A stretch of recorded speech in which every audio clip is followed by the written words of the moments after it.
the network for the AV industry. What are you listening to? This This is AV. This is AVNation. This is AVNation.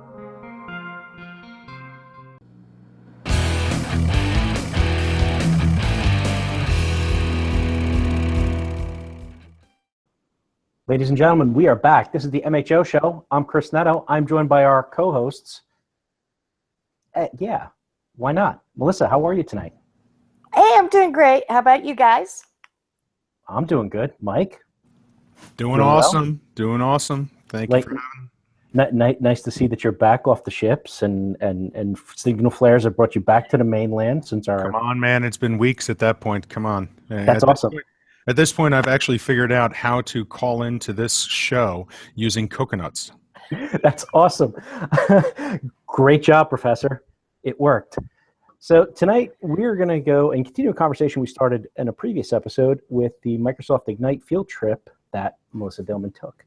I'm going to hand over the show to Melissa because Melissa's got some interesting things. She went over to the Microsoft Ignite show down in Atlanta, which was not too long ago, maybe a week or two ago.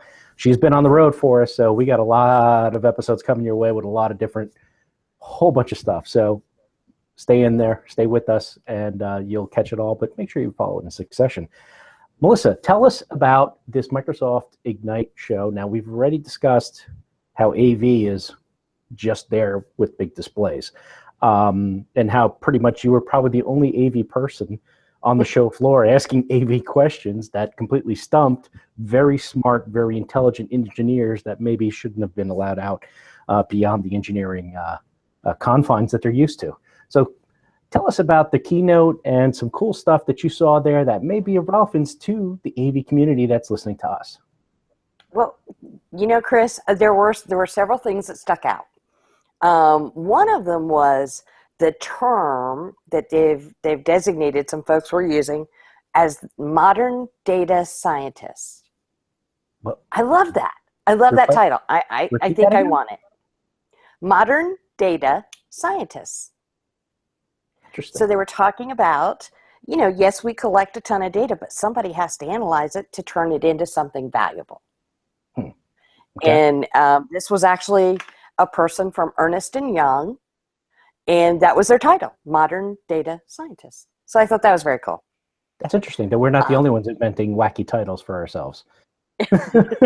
Well, I know that you want to be a futurist, but we'll talk about that on another show. In the future. In the future. The other thing was that the VP from Microsoft actually said that, you know, yes, we all know what IT stands for. However, she wanted to change it to innovation and transformation. Again, I thought that was very clever.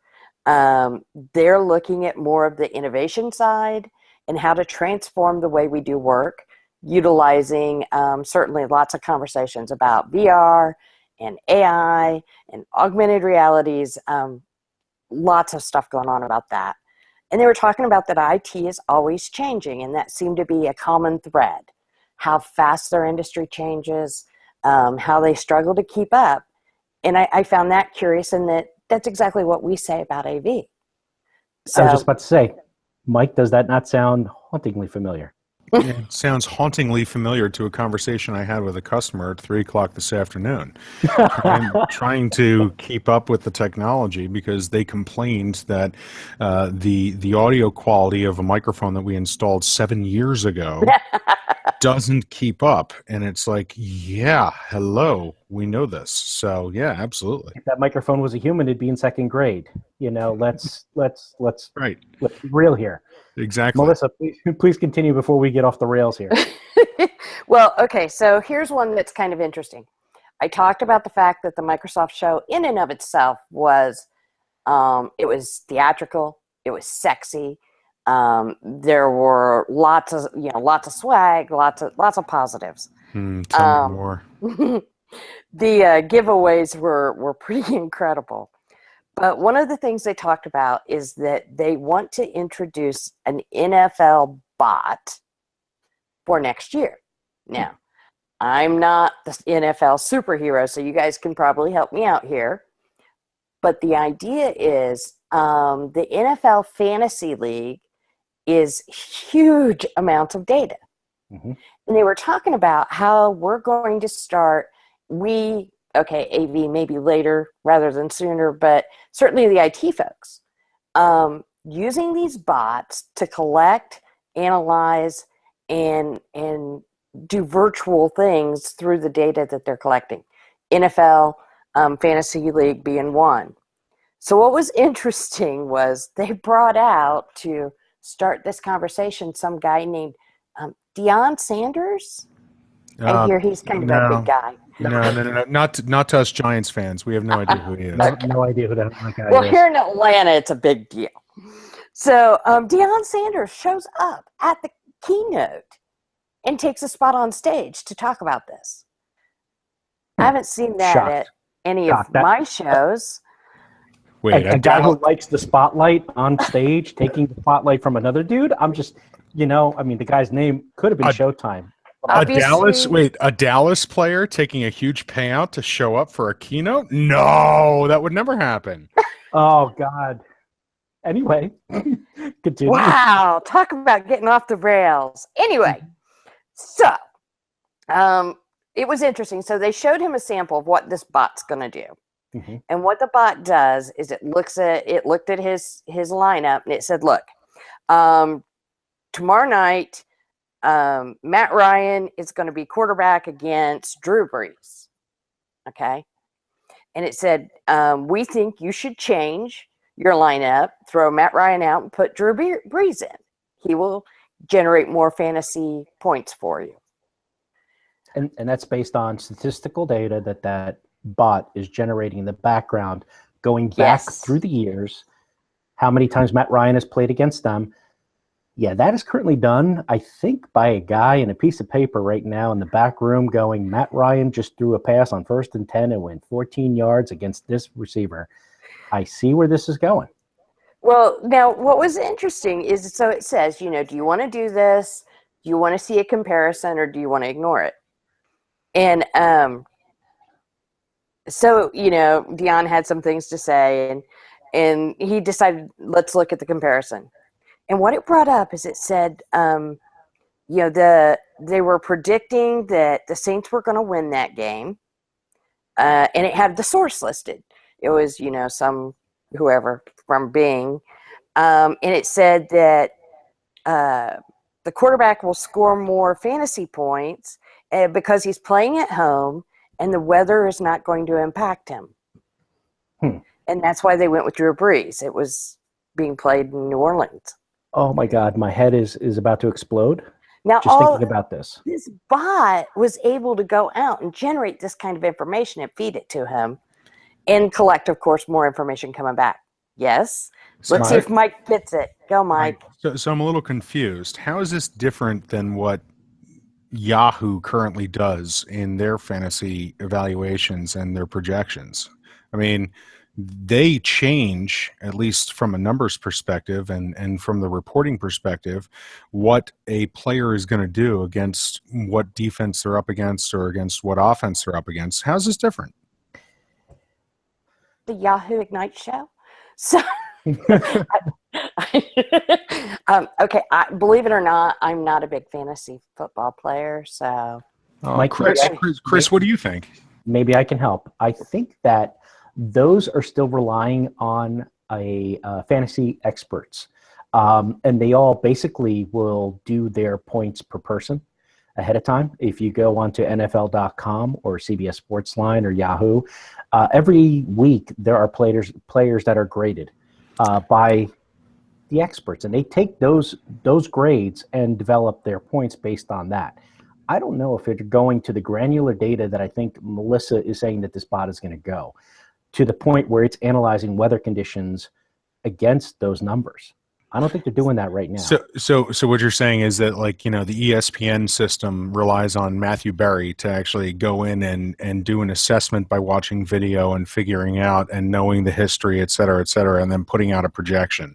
This is actually a software data analytical solution that is looking at all of the conditions in a dome, by the way. I just want to point out, we keep talking weather. It's a dome. But anyway, but the software will actually analyze all of the statistics for the previous, say, 7 times that this team has played this team. This quarterback has been against this cornerback.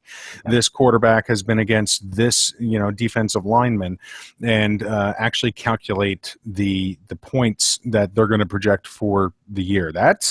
That is pretty impressive if that's what Microsoft's talking about. So what they're talking about is that these guys are going to write the code to train these bots, and through artificial intelligence, the bots learn and they go out and collect massive amounts of data that they have access to, right? Which will generate all of the statistical information for you then to have in a bite-sized piece that says, here's what we think, and here's why, and here are the sources. Interesting enough, Dion pointed out the exact thing Mike just did. New Orleans is a dome. So why does weather have an impact?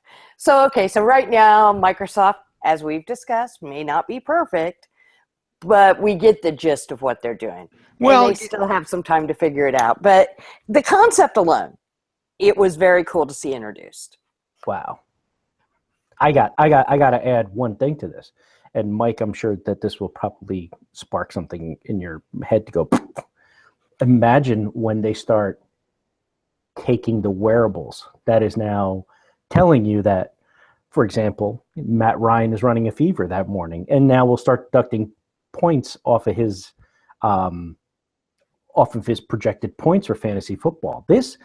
That can go a whole other level. It will stop guys like Bill Belichick from playing with the roster, which he is which he's famous for, not reporting everything to the media as far as, and that's NFL rules, where they have to tell the media ahead of time, who's sick, who's hurt, who's limping, who's not. He waits until the last second and then tells you, oh yeah, by the way, he's going to play. Meanwhile, the team has prepped that is an opponent. Now, think about the financials that are going to come into play here on the betting side. That is where this now takes to a whole new level. We just spent a year of watching the DraftKings and all this go back and forth regarding, fantasy daily fantasy sports as a is it legal? Is it illegal? Is it a betting thing? Is it a sports book? What is it? They won their court case in New York, so it's perfectly legal to do daily fantasy leagues. But this data is key to those rotisserie, or as they used to be called, rotisserie sports, which is big, big, big, big money. That's the ultimate, where's it going with the technology? Mike? Yeah, it doesn't even stop there. I mean, think about being able to pay, let's say you're in a really expensive fantasy league, to be able to pay this NFL bot to do your draft for you, to tell you exactly who to draft, when to draft, based off of their draft position, based off of other leagues, what the other leagues are doing. I mean, that's huge. Taking it back to AV, though, because we don't really, none of us have any kind of revenue tied to this so far in terms of this conversation. What I do see is perhaps in the retail market, in the bar market, you're putting up a couple displays that are just showing those statistics and that data, that information as to, what to be aware of, what to do, what to choose. Because if I'm watching the 1 o'clock game and I've got somebody that's lined up for 4:30 and suddenly there's some kind of statistical data, Chris, to your point, even if it's from wearables, that says, so-and-so's got a fever now. Well, I'm not getting that news until the break at the halftime or at the end of the game, and I may not have enough time to change my roster. So I think that that's where there's certainly potential, but the technology concept is awesome. I love the AI concept of this. This is really cool. And apparently, now this is, according to these guys who are way smarter than I am, apparently these bots are fairly easy to design and program. I'm sure that's at their level, but that's okay. To me, the more exciting factor here is how are we going to implement them into AV? There's going to be a methodology. This makes sense. and we really should be thinking about it now. The technology is certainly there. How are we going to implement it? Yeah, this is super interesting because we also, Mike, you went right to the sports bar. I'll think a little bit more on the casino level, the sports books. I mean, how many of our companies or integrators that have been out there and manufacturers have designed these massive displays within a casino that now they can double their size because there's just that much more data to show. Now it is, I need that Excel spreadsheet up on that. That's giving me the play-by-play for every player. Is it now you're breaking from teams to individual categories within these books? So there may be upgrade potential there. And obviously it is going to become even more crucial if this is so timely. If this, and this is the other thing that what chatbots or whatever these bots can do, is that if it's so timely to the minute, there's going to be such a heavy reliance on our Wi-Fi and our mobile devices to get those reports, download that stuff, get that in, get that done, because it's changing almost on an instant now, where before you had a refresh rate of, Matt Ryan wasn't feeling well. 2 hours later, oh, he's out. What? Now you find out, 10 minutes before the game that he's definitely out, and it's because that is finding that sort of stuff. So there's going to be a little bit more of an emphasis on the transport and the quality of our transport. Sorry. All right, so let me gently bring you back to AV for just a minute. Not that football's not exciting, but there was a story about a control company in a hotel. So you've got 1,000 rooms in the hotel. It was a matter of how much time and money and complaints they were getting from hotel guests because the batteries were dead in the remote. Now, if we take a bot and let it calculate, and get some sort of a read as to what the battery life is on all the remotes, have it feed back. And what they were doing was they were getting that data, feeding it back, going to the head of housekeeping and giving her a report that says, hey, room X, Y, and Z's, they need to have their batteries replaced before the batteries died. Their point being, when you have 1,000 rooms, that's a lot of complaints. So this way, they were superseding the complaints. They were solving the problem. They had the data. It was an interesting case study, but something that, maybe we can think about for the future. It all comes down to the data. I see that being mixed into a lot of those room, the room management softwares that are out there currently provided by many of our fine manufacturers that are out there. In your IoT? To the, right? And the IoT, correct. Light bulbs, absolutely. All of it, yeah. So anyway, those were some fun insights that I got out of Microsoft Ignite. I think data analytics is something that this industry is still dragging their feet on. It's still something that we're trying to struggle through and figure out. But I mean, imagine the ability to know that a CEO might be on vacation because he takes the same week every single year, and guess what? His video call that is standing at Tuesdays at 9 a.m. his codec's not going to connect, and it's actually going to kick back a response to say, CEO is on vacation. I mean, there are so many different levels that we can take this on a user experience from an AV perspective that, this is invaluable. And the fact that the NFL is developing this technology, it's only a matter of time before we see it in our space. Well, and Microsoft was showing using the hub, using near-field communications with an ID card, that you could go in, swipe your ID card. Now all of your stuff's available on the hub. And it's doing exactly that. It knows that you're on vacation, or it set up your call already. And a lot of their, the Cortana. And how it was that artificial intelligence is a learning intelligence so that it could start to predict what you were going to do. So a lot of really cool and exciting stuff coming, I think, out of that show and in the near future. It was really cool to see kind of behind the curtain as to what's ahead. I personally loved it. We got to use the term near field in our conversation on an MHO because and been a big fan of near field communications. I think that the only people that are in our industry that are using that stuff is maybe in the retail sector. And I think that that is something that's absolutely positively needed and could be a big, oh God, I hate saying the word. No, I'm not going to say it. Don't do it. Don't do it. I just did, and I didn't want to do that. See what you made me do? You guys are bad influence. Alexa, tell MHO to end. Alexa, tell MHO to end. We are going to end it right now on that note. How's that?